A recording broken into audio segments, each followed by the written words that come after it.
Hello friends, welcome to the channel. We will discuss the market outlook. ना कल हमने कहा था कि डेटा थोड़ा पॉजिटिव हो रहा है, पर चूंकि oil is still above 100, in fact 105, और करेंसी डेप्रिसिएशन हो रहा है, तो we don't see much upside. हाँ, बॉटम सीम प्रोटेक्टेड, मतलब हमें लगा था कि चलो बॉटम तो प्रोटेक्टेड है। और अगर आप देखिए तो bottom was protected. 23,600 was our line जहाँ पे हमने कहा था कि यहाँ पे ऑप्शन राइटर के हिसाब से भी काफ़ी स्ट्रॉन्ग एक पुट राइटिंग हुई है।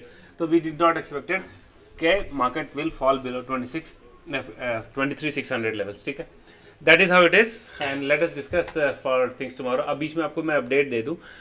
कुछ दिनों पहले न्यूज़ आ रही थी कि जहाँ पे there was a news where it was said कि गवर्नमेंट शायद डेट मार्केट में जो एफ की इन्वेस्टमेंट होती है उसमें कुछ टैक्स का कटौती करे। आज वो क्लैरिफिकेशन हो गया जब गवर्नमेंट ने कहा कि no, there is no such proposal as such. ठीक है, to make things worse, this news had a impact on currency. और आप करेंसी देखिए, अब हम 96 के ऊपर बड़े कंफर्टेबली ट्रेड कर रहे हैं। So that is something which is again not very positive for the market. With this background late us discuss the market. Market ने एक इन्वर्टेड हैमर टाइप से बनाया, not exactly hammer, sort of hammer come doji, जो भी हो।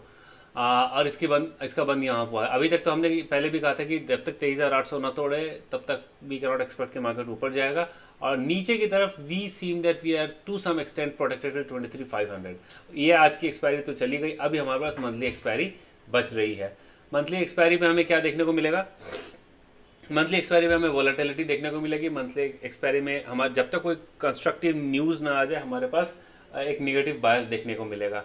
वो मैं इसलिए कह रहा हूँ क्योंकि देखिए, we are trapped in this range, we are trapped in this range 1 2 3 4 5, around around 6 days, 5 to 6 days we are trapped in this range. ठीक है, कहीं कुछ नहीं हो रहा। ये एक्सपेक्टेशन जो हरे हरे कंडल आपको दिख रहा है ना, ग्रीन कंडल से, इस एक्सपेक्टेशन में बनी थी कि शायद तेल का दाम थोड़ा घट जाए, शायद गवर्नमेंट ऑफ इंडिया की तरफ से कुछ एक ऐसा न्यूज़ आ जाए जो करेंसी को स्ट्रेंथन करे। और दोनों केस में कुछ नहीं हुआ है। तो जब तक हमारे पास till the time we don't get anything positive news on Hormuz, we don't see any oil prices declining and currency appreciating, markets are not going to go up. Take it from me. अगर आपको Indian टेरिम कहीं भी ये देखने को मिले, you get to a news and when you see that all price below $100 and currency again 94 93 levels, तब market में एक अच्छी खासी रैली हम एक्सपेक्ट कर सकते हैं। अभी तो नहीं। ठीक है, कल के लिए क्या है आप देखिए, 23,500 टूटेगा, then we might test with 23,400। ये मुझे लग रहा है ओवरऑल बायस मार्केट का मुझे, क्योंकि लास्ट आवर में अगर आप देखें तो अच्छी खासी सेलिंग आई थी। अगर आप देखिए लास्ट आवर में अच्छा खासा, मतलब ये 1 2 3 पिछले 4 घंटे में, लास्ट के मार्केट के 4 घंटे में ये बिल्कुल एक मज़ेदार सेलिंग आई थी, विच जो हम 100 सवा 100 पॉइंट ऊपर थे उससे सीधा हम निगेटिव आकर के बंद हो गए। ठीक है, तो this is for Nifty. Now let us discuss bank Nifty. Bank Nifty में सेम, लॉन्ग स्टोरी शॉर्ट। अब ना देखिए, अब मैं आपको एक बात, I just want to highlight one point. RBI को आप देखिए, आरबीआई कैसी पोजीशंस पे है। आरबीआई पे कैसी पोजीशन पे है कि ये जो एनर्जी प्राइसेस बढ़ रहे हैं, तेल के दाम, गैस के दाम एंड एवरीथिंग इज इंक्रीजिंग, वो हमारे कहीं ना कहीं जाकर के ग्रोथ को इम्पैक्ट कर रहा है, क्योंकि कंजम्पशन कम हो जाएगा। कंजम्पशन कम ना भी हुआ तो कंजम्पशन कॉस्टली हो जाएगा, जो कि फ्यूचर में या फिर आने वाले टाइम पे कंजम्पशन को इम्पैक्ट करेगा, कम हो जाएगा। तो our growth is going to get impacted. Now on one front our growth is going to come in affected, on other front we are having inflation, क्योंकि ये जो एनर्जी प्राइसेस बढ़े हैं उसका तो इन्फ्लेशन पे इफेक्ट आएगा। गवर्नमेंट ने तेल और डीजल के दाम बढ़ा दिए हैं, गैस के दाम भी कई जगह बढ़ गए हैं। So this in economic situation in it's called in a very very precarious situation. ठीक है, जहाँ पे स्टैगफ्लेशन एक शब्द है in economic terms, we use stagflation. अगर ये बहुत प्रोलॉन्ग पीरियड तक रहे, जहाँ पे अब देखने की क्वार्टरली जीडीपी का जो नंबर आ रहा है वो हमारा नीचे है और इन्फ्लेशन बढ़ा हुआ है, तो दैट इज कॉल्ड स्टैगफ्लेशन। जहाँ पे ना ग्रोथ हो रही है और इन्फ्लेशन बढ़ा है, that is your currency is going to depreciate further. Currency ज़्यादा डेप्रिशिएट होगा तो आपके पास यू नॉट एक्सपेक्ट के एफ के पैसे आएंगे, एज सिंपल एज दिस। ठीक है, तो overall everything for now hinges on oil prices and the rupee behaviour. जब तक हमें इनमें से किसी भी चीज़ पे थोड़ा सा भी स्ट्रेंथ देखने को नहीं मिलेगा, till that time markets are not going to go up come what में। ठीक है, अब ये हो सकता है कि ऐसा आपको देखने को मिलेगा आने वाले 2 3 दिन के अंदर, there is some settlement in Hormuz और नॉट, क्योंकि अभी बहुत समय से लल है, कोई लड़ाई किसी पे नहीं हो रही है। ठीक है, तो हो सकता है, पर we can not say that right now. They can be, there are possibilities, because यहाँ पे फिर मुझे पता चल रहा है कि प्रोबेबली पाकिस्तान को ईरान ने कोई एक एजेंडा दिया है, कोई एक ब्लूप्रिंट दिया है, अब शायद पाकिस्तान ने उसको फिर यूएस को दिया है कि भाई ये नेगोशिएशन डील है and all those things. So we are still not sure of it कि इसका आगे क्या होगा, but that is a ground development that we see, that is the news development see. तो अब हमारे पास लेवल क्या रहता है कि देखिए we are very near to 53,000. अगर 53,000 टूटता है then 52,700 can be a possibility for bank Nifty. And if that is also breach then we should expect that 52,000 52,500 के आसपास का एक लेवल आ सकता है. I am not very positive for tomorrow. Till that time we don't see any substantial news developing. अब मैं वो क्यों मैं बहुत पॉजिटिव नहीं हूँ, वंस वी डिस्कस डेटा मैं आपको बताऊंगा. देखिए आज के डेटा का कोई मतलब नहीं, इट वाज ऑल एडजस्टेड, पर ओवरऑल अगर आप देखिए ऑन एडजस्टेड बेसिस भी आज पुट ज़्यादा खरीदा है, पुट की एडजस्टमेंट ज़्यादा हुई है प्रो और एफ दोनों की तरफ से. हाँ, क्लाइंट की तरफ से आप ये देख सकते हैं कि कॉल खरीदा है और पुट बेचा है, ठीक है. But overall F institution remain short, तो वो बहुत पॉजिटिव एक सेंटीमेंट नहीं देता है.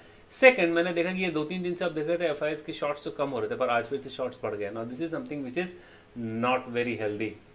तो ये एक इम्पैक्ट डालता है कि अगर ऊपर गया भी तो विल स्लिप बिलो, नीचे आ जाएगा, ठीक है. डीआईएस ने थोड़ा सा लॉन्ग किया है, दैट इज ओके. प्रो ने को मतलब वेरी माइनर चेंज. क्लाइंट ने अपनी पोजीशंस लॉन्ग को बढ़ाई है. कैश एक्टिविटी में अगर आप देखें तो 2,500 करोड़ के आसपास कैश में सेलिंग शुरू हुई है. ये जो 3-4 दिन का आपको हरा दिख रहा था वो लाल हो गया, और ओपन इंटरेस्ट भी 6,400 के आसपास शॉर्टिंग हुई है, ठीक है. अब दोनों ने मेजर इंडाइसेस जो है हमारे निफ्टी और बैंक निफ्टी दोनों में एक रेड बार बना है, that means they have been shorted. और कैश में 200-2500 करोड़ के आसपास एक सेलिंग हुई है. So everything doesn't points. For example मैं एक सिनेरियो लेता हूँ. एक सिनेरियो ऐसा बनता है कि जहाँ पे ऊपर गया market for any XYZ reason, अगर ये ऊपर गया तो विदाउट एनी न्यूज़ फ्लो, अगर कोई न्यूज़ और कुछ ऐसा न्यूज़ नहीं आता है, कोई ऐसा डेवलपमेंट नहीं होती है, ऊपर जाने के बाद ये नीचे आ जाएगा. ऊपर जाने के बाद नीचे आ जाएगा. On market will again test the levels जो हमने डिस्कस किया. अगर उससे ज़्यादा होता है then we can again, that's a point of question. पर अभी तक तो यही लगता है कि market are not going to go up for sure, ठीक है. Now let us look at the open interest data. Open interest data दो वेरी अर्ली, अगले हफ्ते का ओपन इंटरेस्ट डेटा है. तो आप ये देख सकते हैं कि नीचे के लेवल पे यहाँ पे स्ट्रॉन्ग कॉल राइटिंग है, और हमारे पास पुट राइटिंग कितने पे हो रहा है? पुट राइटिंग हो रहा है 23,300 पे.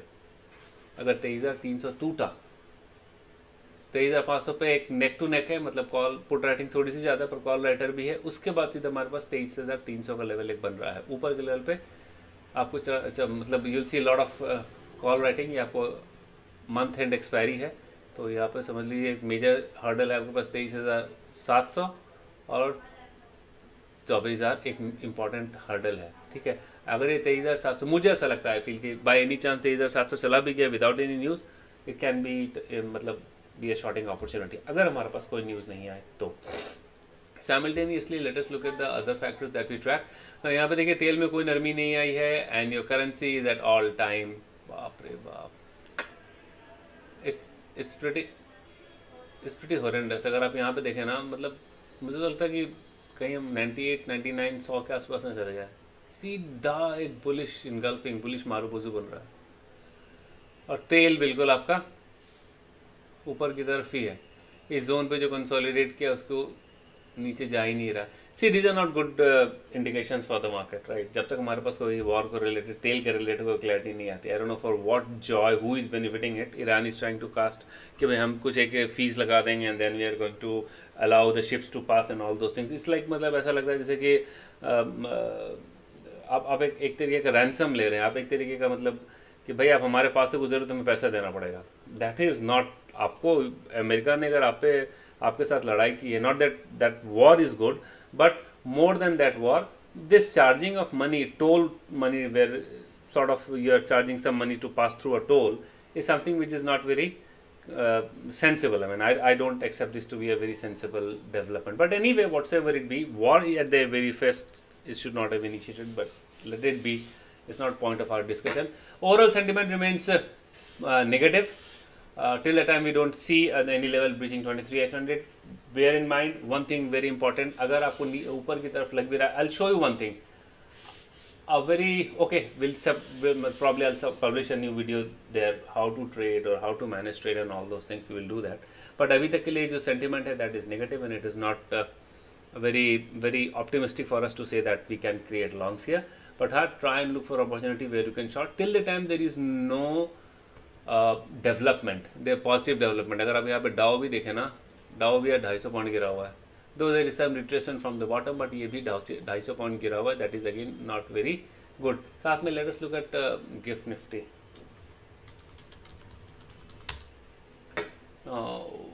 गिफ्ट निफ्टी 14 पॉइंट डाउन है. तो आप सुबह देखिएगा how this plays out. You should get an idea looking at gift Nifty.